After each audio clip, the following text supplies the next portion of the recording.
नमस्कार, आप देख रहे हैं टुडे 24 न्यूज और मैं हूं आपके साथ सपना मदेशिया। उन्नाव में सपा के राष्ट्रीय अध्यक्ष अखिलेश यादव ने कहा कि अगर इस बार सपा की सरकार बनती है तो साइकिल से चलने वालों की एक्सीडेंट में मौत होने पर 5 लाख का मुआवजा दिया जाएगा। वहीं अगर सांड से लड़कर दुर्घटना होती है तो भी 5 लाख का मुआवजा दिया जाएगा। इत्र कारोबारी पीयूष जैन के घर पर छापेमारी पर उन्होंने कहा कि बीजेपी ने अपने ही घर में छापा मारा है। अगर Piyush Jain mobile call detail यानी कि सीडीआर निकाली जाए तो पता चल जाएगा कि उसका बीजेपी के किन किन नेताओं से संबंध है। उन्होंने कहा कि साल 2022 में उन्नाव से इंकलाब होगा और सरकार में बदलाव होगा। कैसे तमाम चीजें कर लेती है, क्या उस फोटो को झुठला पाएगी? आप लोग भी सहयोग करो तो उनका झूठ पकड़ा जाएगा, उनकी पोल खुल जाएगी। और पोल खोलने के लिए हम आपसे बात करने आए कि जो मेट्रो का उद्घाटन है, बधाई कानपुर के लोगों को।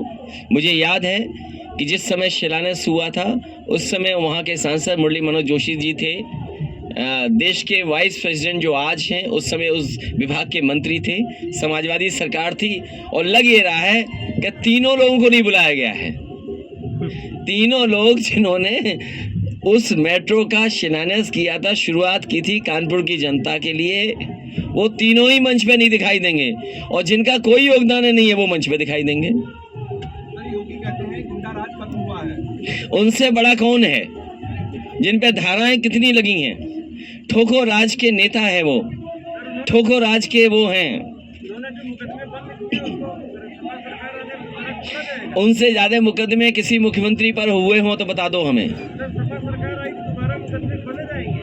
ये अलग विषय है, लेकिन कानूनी क्या होगा देखा जाएगा। सर, शिक्षक भर्ती में आरक्षण घोटाला हुआ, सरकार आएगी तो क्या दोषियों को जेल भेजा जाएगा? सर,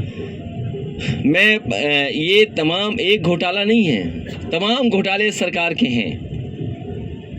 उनको जनता के बीच में ले जाने का काम होगा। सर, आपकी 2 भविष्यवाणियां सच साबित हुई है। कृषि कानून को लेकर पहले ही आपने कह दिया था कि कानून वापस हो सकता है। उसके बाद आपने कहा था कि आईटी की रेट भी बढ़ सकती है तमाम अमेरिकन कंपनी को रोकने के लिए। तो अब क्या बीजेपी के पास अब कौन सा कदम बचा होगा? आपको क्या लगता है?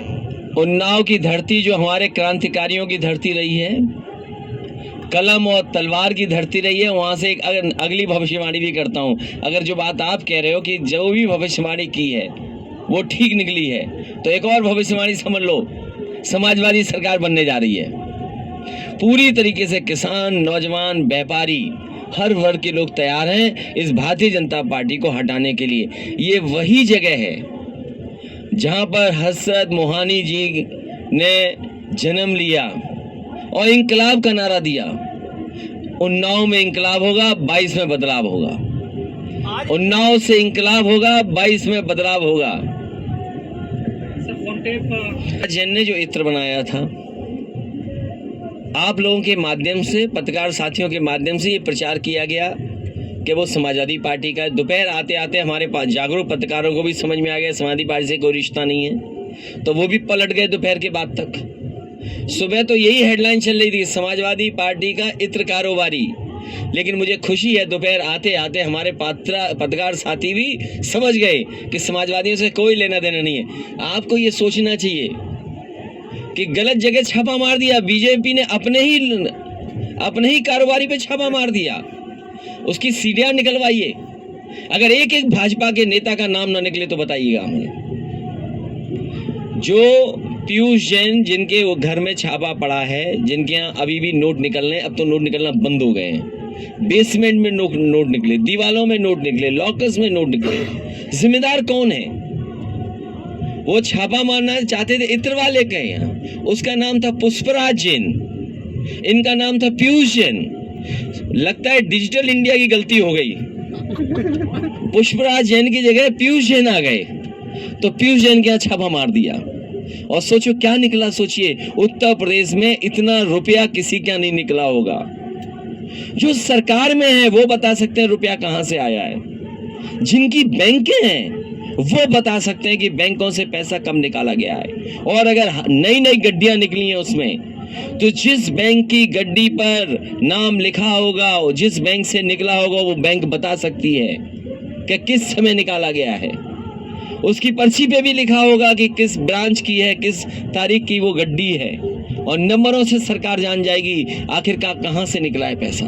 तो सोचो सरकार स्वीकार करेगी कि नहीं करेगी कि जो व्यापारी कहते थे और जो आम लोग कहते थे कि नोटबंदी से अर्थव्यवस्था नहीं बच सकती, नोटबंदी ने उनकी योजना फेल हुई है।